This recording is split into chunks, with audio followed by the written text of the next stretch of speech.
മോളെ അമ്മ ഫാനൊക്കെ ഓഫ് ചെയ്തു കേട്ടോ. ഫാനും ഇട്ട് ലൈറ്റും ഇട്ട് പൊതപ്പൊക്കെ ഇട്ട് ഞാൻ നിങ്ങളോട് പറഞ്ഞാൽ ഇവിടെയൊക്കെ ക്ലീൻ ആക്കിയിട്ട് പോവാന്ന്. നീ ഇപ്പോഴും അവിടെ മോന്തം വെപ്പിച്ചോണ്ടിരിക്കുകയാണോ? ദേ അമ്മ ദേ അടുത്ത ഫ്ലാറ്റിലെ അടിയുടെ ഇന്ന് വാങ്ങിച്ചതാ ഈ ഷോള്. ഇന്ന് ഓഫീസിലെ ഹോളി സെലിബ്രേഷൻ ഉണ്ട്, അമ്മ ഒന്ന് ചെത്തിക്കോട്ടെ.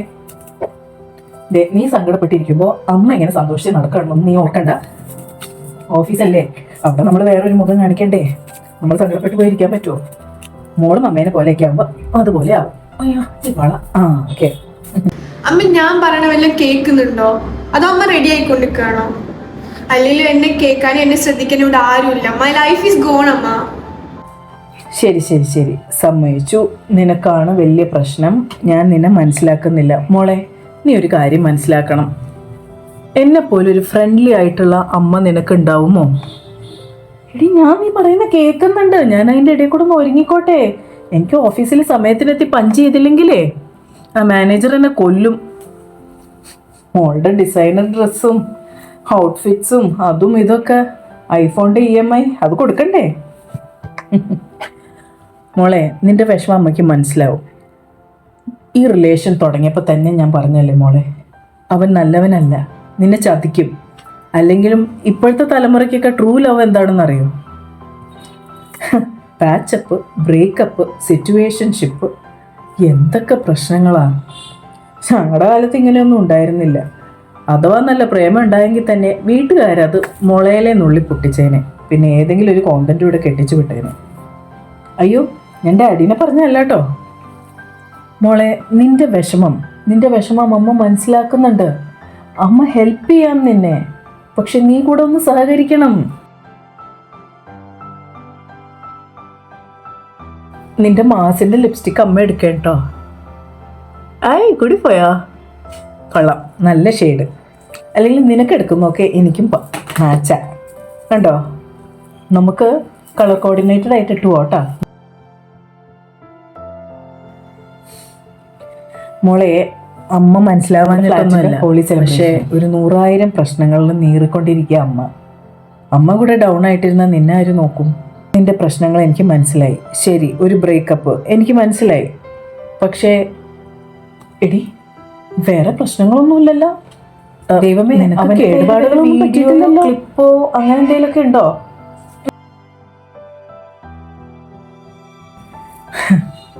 പിന്നെ 7-8 വയസ്സിൽ നടന്ന കാര്യം മോളെ നീ എന്താ അന്ന് പറയാണ്ടിരുന്നത്? പറഞ്ഞിട്ടൊന്നും വലിയ കാര്യമൊന്നും ഉണ്ടായി കാണൂല. ഞാൻ നിന്നോട് അയ്യോ മോളെ ഇതാരും അറിയല്ലേ എന്നേ പറയുള്ളായിരുന്നുള്ളൂ. അച്ഛൻ എന്തെങ്കിലും അറിഞ്ഞാലോ എന്നുള്ള പേടിയായിരിക്കും. എന്തല്ലേ, വളരെ റെസ്പെക്റ്റ് ചെയ്യുന്ന ഒരാളായിരുന്നു. ഒരച്ഛൻ്റെ സ്ഥാനത്ത് കണ്ട ഒരാളാണ് ഞാൻ. ആ ആള് എൻ്റെ മോളുടെ അടുത്ത്. പിന്നെ മോളെ ചില കാര്യങ്ങൾ നമ്മൾ ശ്രദ്ധിക്കണം. കുട്ടി നിക്കറും വയറ് കാണിച്ചിട്ടുള്ള ആ ടോപ്പ്, കക്ഷം കാണിച്ചിട്ടുള്ളത് എന്താണ് അതിന് പറയുന്നത്, ഹോൾട്ടർ ടോപ്പ്, അതൊക്കെ ഇട്ട് നടക്കുമ്പോൾ ഏതാണായാലും നോക്കിപ്പോവും. പിന്നെ അമ്മാവനാണ് അനിയനാണെന്നൊന്നും പറഞ്ഞിട്ട് കാര്യമില്ല. ബന്ധുക്കളായാലും ശരി, കൂടെ ചെന്നിരിക്കുമ്പോൾ സൂക്ഷിക്കണം. അല്ലെങ്കിൽ അവരുടെ കണ്ണും കൈയും ഒക്കെ. അമ്മ ചെറിയ രീതിയിൽ ഇതൊക്കെ അനുഭവിച്ചിട്ടുണ്ട്. അമ്മ ആരുടെ അടുത്തും പറയാൻ നിന്നില്ല. അമ്മയുടെ അടുത്ത് പറഞ്ഞപ്പോൾ അമ്മയുടെ അമ്മ പറഞ്ഞത് നീ നിന്നെ തന്നെ സൂക്ഷിക്കുക, നീ മിണ്ടാതിരിക്കുക, ആരോടൊന്നും പറയരുത് എന്നാണ്. എല്ലാം സഹിക്കുക, ക്ഷമിക്കുക, അഡ്ജസ്റ്റ് ചെയ്യുക, ഇതൊക്കെയാണ് അമ്മയുടെ കാലഘട്ടത്തിൽ അമ്മയുടെ അമ്മ അമ്മയോട് പറഞ്ഞത്. എന്നിട്ട് കല്യാണത്തിന് മുമ്പ് നെഞ്ചിനകത്ത് വലിയൊരു കുഴി കുഴിച്ചിട്ട് എല്ലാം കുഴിച്ചു മൂടുക, സുഖമായിട്ട് കല്യാണം കഴിച്ച് ജീവിക്കുക. അമ്മ എന്നെ കൊണ്ട് പറ്റുന്നില്ല അമ്മ. എനിക്ക് എന്തോ സഫിക്കേറ്റ് ആവും ഇവിടെയൊക്കെ ഇരുന്നിട്ട്. എനിക്ക് പറ്റുന്നില്ല. എന്നെ ശ്രദ്ധിക്കാൻ ആരുമില്ല, എന്നെ കേൾക്കാൻ ആരുമില്ലാത്ത പോലെ എനിക്ക് തോന്നുന്നത്. എനിക്കറിയില്ല അമ്മ എന്താ ചെയ്യണ്ടേന്ന്. I need a counselling. എന്നെ ഒരു തെറാപ്പിക്കെങ്കിലും കൊണ്ടുപോവോ? എന്താ നീ പറഞ്ഞേ, തെറാപ്പിയോ? എൻ്റെ ദൈവമേ, സൈക്കോളജിസ്റ്റിൻ്റെയോ സൈക്യാട്രിസ്റ്റിൻ്റെ അടുത്ത് പോയാൽ നിന്റെ പ്രശ്നങ്ങൾ സോൾവ് ആവുമോ? എനിക്ക് തോന്നണില്ല. ഈ ഡിപ്രഷൻ എന്നൊക്കെ പറഞ്ഞതുള്ളതാണോ? അമ്മക്കൊന്നും ഡിപ്രഷൻ വരാൻ സമയമില്ലായിരുന്നു, അത്രയ്ക്ക് കഷ്ടപ്പാടായിരുന്നു. ചെറുപ്പകാലത്ത് വീട്ടുകാർ പറയുന്ന കേട്ട് വീട്ടിലെ പണിയെടുത്ത് പഠിച്ച് കല്യാണം കഴിഞ്ഞിട്ട് ഭർത്താവിൻ്റെ വീട്ടിലെ പണിയെടുത്തു, കുട്ടികളെ നോക്കി, ജോലിക്ക് പോയി.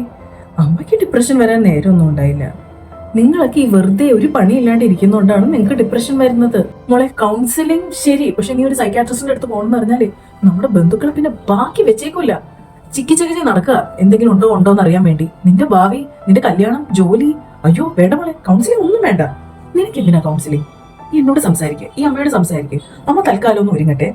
അമ്മ ഒരുങ്ങിയിട്ട് ഇപ്പൊ ആ പ്രോഗ്രാം ഒക്കെ കഴിഞ്ഞ് വന്നിട്ട് ഓഫീസിൽ നിന്ന് വന്നിട്ട് നമുക്കിരുന്ന് സംസാരിക്കാം. അമ്മ എല്ലാം സോൾവ് ചെയ്ത് തരും. അല്ലെങ്കിൽ ഇപ്പോഴത്തെ പിള്ളേരൊക്കെ സോഷ്യൽ മീഡിയയിലാ. എന്താ ചെയ്യാ? നിനക്ക് മറ്റവനെ കിട്ടിയതും ഇൻസ്റ്റേന്നല്ലേ? അപ്പോഴേ അമ്മ പറഞ്ഞതാണ്. അവന്റെ ആ പിക്ചർ കണ്ടപ്പോഴേ അമ്മയ്ക്ക് തോന്നിയൊരു വശപ്പശ കാണുന്നു. അന്ന് ഞാൻ പറഞ്ഞപ്പോ നീ എന്താ പറഞ്ഞ? അമ്മ ജഡ്ജ് ചെയ്യല്ലേ എന്ന്. എന്നിട്ട് ഇപ്പൊ എന്തായി? നിന്നെ കുറ്റപ്പെടുത്തല്ലേ മോളെ? ഒന്നാമത് നിനക്ക് ഈശ്വര വിശ്വാസം ഇല്ല. എന്തെങ്കിലും ഒന്ന് വിളക്ക് കത്തിച്ചിട്ടുണ്ട്, ഒന്ന് നാമം ചൊല്ലിയിട്ടുണ്ട്. പിന്നെ ഇടുന്ന വേഷങ്ങള്, മിനി സ്കേർട്ട്, ജീൻസ് എല്ലാം കാണിച്ചിട്ടുള്ളത്. പിന്നെ എങ്ങനെയെല്ലാം ശരിയാവും മോളെ? പഠിത്തത്തിൽ ശ്രദ്ധയില്ല. മോള് പറയുന്ന കേക്ക്. നീ ഒന്ന് കുളിച്ച് വിളക്ക് കത്തിച്ച് നീ ഒന്ന് പ്രാർത്ഥിക്കുക. നീ നല്ലോണം പ്രാർത്ഥിക്കുക. എന്നിട്ട് എന്തെങ്കിലുമൊക്കെ നല്ല നല്ല പുസ്തകങ്ങൾ വായിക്കുക. ടി വിയിൽ നല്ല നല്ല കാര്യങ്ങൾ കാണുക. ഈ ഒടുക്കത്തെ റൊമാൻസും കാര്യങ്ങളൊന്നും കാണല്ലേ. എന്നിട്ട് നീ ഭക്ഷണം കഴിച്ച് ഇരിക്കുക. പിന്നെ ഇവിടെയൊക്കെ ഒന്ന് വൃത്തിയാക്കുക. നീ ഒരു പെൺകുട്ടിയാണ്, വേറൊരു വീട്ടിലേക്ക് പോകാനുള്ളതാണ്.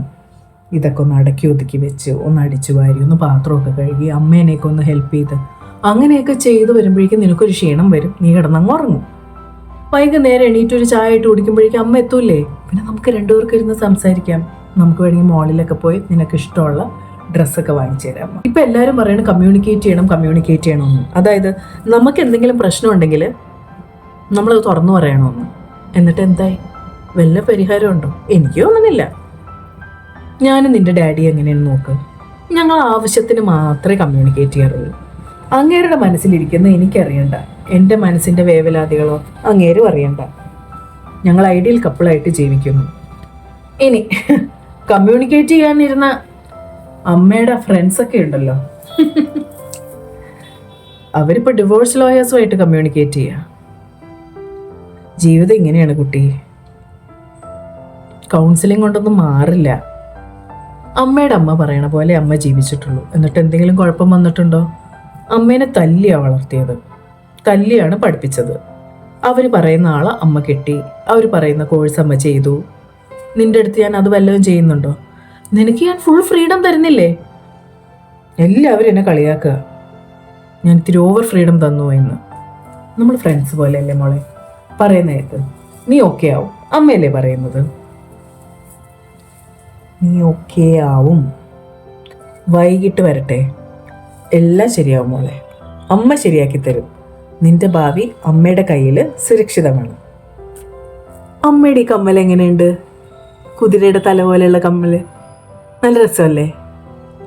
ഓ ശരി, സോറി മാഡം ഡിപ്രസ്ഡ് ആയിട്ടിരുന്നു. അമ്മ പോയിട്ട് നമുക്കിനി വൈകിട്ട് സംസാരിക്കാം. ബൈ അമ്മ, ഈവനിങ് കാണാം.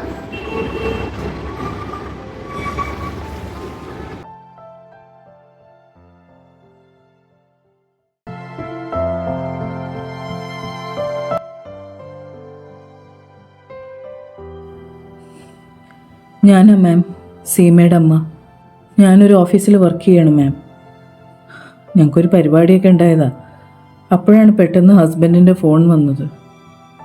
ഫാനി തൂങ്ങിയെന്നോ എന്തൊക്കെയോ പറഞ്ഞു. പിന്നെ എനിക്കൊന്നും ഓർമ്മയില്ല മാം. എന്തോ ഒരു തരിപ്പ് കയറിപ്പോയ പോലെ. പിന്നെ ശരീരം വല്ലാണ്ട് തണുത്തു, ബോധം പോയി. ഞാൻ അലറി വിളിച്ചു എന്നും സ്റ്റെപ്പിൽ നിന്ന് ഉരുണ്ട് താഴെ വീണു എന്നൊക്കെയാണ് സ്റ്റാഫ് പറയുന്നത്. അവരിൽ ചിലരാണ് എന്നെ ഹോസ്പിറ്റലിൽ എത്തിച്ചത്. അവളെ കണ്ടതോടുകൂടി അവളുടെ ഡാഡി തളർന്നു വീണു. ആള് ഹാർട്ട് പേഷ്യൻ്റാണേ. പിന്നെ എൻ്റെ ബ്രദേഴ്സ് ഉണ്ട് അവിടുത്തെ പ്രൊസീജിയേഴ്സും കാര്യങ്ങളൊക്കെ നോക്കാൻ വേണ്ടി. അപ്പോൾ പോലീസ് കേസ് ആയതുകൊണ്ട് മാമിൻ്റെ നല്ല മനസ്സ്. മാം ഇവിടെ വന്ന് എന്നെ കണ്ടല്ലോ. ബന്ധുക്കളൊക്കെ അറിഞ്ഞു വന്നു തുടങ്ങി. അവരെയൊക്കെ ഫേസ് ചെയ്യണം. പിന്നെ കുറേ കുറ്റപ്പെടുത്തലുകൾ കേൾക്കണം. എന്തൊക്കെ വന്നാലും കുട്ടികൾ എന്തെങ്കിലും ചെയ്താൽ മോശമാണെങ്കിൽ അത് അമ്മമാരുടെ കാര്യമല്ലേ? അമ്മമാർ വളർത്തിയതെന്നല്ലേ പറയൂ. ബോധം കെട്ട് കിടക്കുന്ന എൻ്റെ ഭർത്താവിനെ പാവം ആരെങ്കിലും പറയൂ? ഞങ്ങൾ തമ്മിൽ രാവിലെ സംസാരിച്ചതാണ് മാം. അവള് ഈവനിങ് വരെ ഒന്ന് വെയിറ്റ് ചെയ്യാനേ ഞാൻ പറഞ്ഞുള്ളൂ. മറ്റുള്ളവരെ പോലെയല്ല, ഞങ്ങൾ നല്ല ഫ്രണ്ട്സാണ് മാം. അവളെല്ലാം പറയുമായിരുന്നു എൻ്റെ അടുത്ത്. പിന്നെ അവൾ പറയണ അവൾക്ക് നൈറ്റ് ലൈഫ് വേണമായിരുന്നു. അതായത് ഈ കൊച്ചു പിള്ളേരിപ്പോൾ വെളുപ്പിന് 2-3 മണി വരെ ഇങ്ങനെ കറങ്ങി നടക്കുമല്ലോ, കൂട്ടം കൂട്ടമായിട്ട്. ഡ്രഗ്സ്, ഡ്രിങ്കിങ്, എന്തൊക്കെയാ വൃത്തികേടുകൾ നടക്കുന്നത്. ഞാൻ സ്ട്രിക്റ്റ് ആയിരുന്നു, വിട്ടില്ല മാം. മക്കളെ പുറത്തൊന്നും വിടാതെ പൊന്നിപ്പൊരുത്തി വീട്ടിൽ വെച്ചാൽ മതി എന്നായിരുന്നില്ല എൻ്റെ വിചാരം. ഒരു മൊബൈൽ മേടിച്ചു കൊടുത്തു, ഐഫോൺ. അതിൽ നിന്ന് കിട്ടിയതാ അവനെ ഇൻസ്റ്റേന്നേ. എന്തോ ബ്രേക്കപ്പ് ആയി എന്നൊക്കെ അവൾ പറയുന്നുണ്ടായിരുന്നു. പിന്നെ ചെറുപ്പത്തിലെ എൻ്റെ ഒരു അമ്മാവൻ്റെ കയ്യിൽ നിന്ന് അവൾക്ക് മോശം അനുഭവം ഉണ്ടായിട്ടുണ്ടെന്ന്. അതവൾ എന്നോട് ഇപ്പോഴാണ് പറയുന്നേ. അവൾ അന്ന് പറഞ്ഞിരുന്നെങ്കിൽ ഒന്നും നടക്കൂലായിരുന്നു. അവസാനം ഞാൻ വരണതൊന്ന് കാത്തു നിൽക്കാണ്ട് അവളങ്ങ് പോയല്ലോ എന്നോർക്കുമ്പോൾ അത്രയ്ക്ക് വിഷമായിരുന്നു അവൾക്ക്. മാഡം, ഈ ഡിപ്രഷൻ എന്ന് പറഞ്ഞാൽ ഈ സങ്കടപ്പെട്ടിരിക്കുന്നതല്ലേ, അതിന് കൗൺസിലിംഗ് വേണമായിരുന്നോ? തെറാപ്പി വേണമായിരുന്നോ? ഒരു പക്ഷെ അവൾക്ക് കൗൺസിലിംഗ് കൊടുക്കാമെന്ന് സമ്മതിച്ചിരുന്നെങ്കിൽ അവൾ ഇന്ന് എൻ്റെ കൂടെ ജീവിച്ചിരിക്കുമായിരുന്നോ?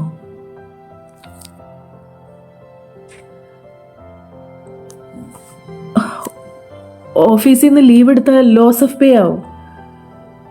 അതുകൊണ്ട് ഓഫീസിൽ പോയത് തെറ്റായിരുന്നോ? അവൾ എന്തിനാ ഇത് കാണിച്ചത്? ജീവിതകാലം മുഴുവൻ എനിക്ക് കരയാനുള്ളത് ഒപ്പിച്ചു വെച്ചിട്ടാണല്ലോ അവൾ പോയത്. എൻ്റെ അമ്മ ഇവിടെ ഒരു കുഴി ഒഴിച്ച് എല്ലാം മൂടി വയ്ക്കാൻ പറഞ്ഞു. ഞാൻ അങ്ങനെ ജീവിച്ചു.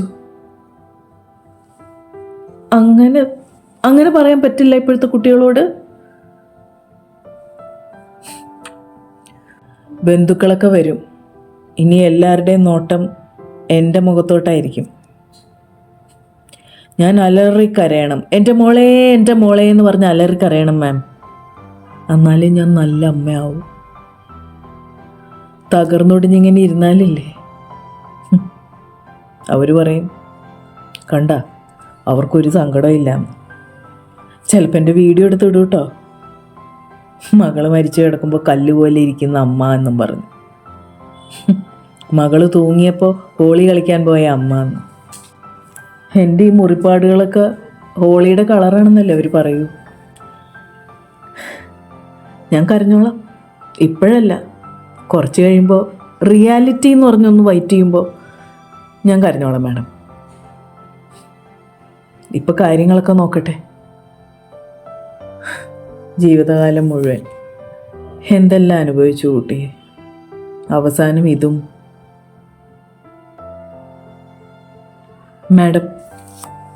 മാഡം പോലീസാണ്, എന്നാലും ചോദിക്കുകയാണ്, ഒരു വുമൺ ടു വുമൺ, ഞാനൊരു നല്ല അമ്മയായിരുന്നില്ലേ മാഡം?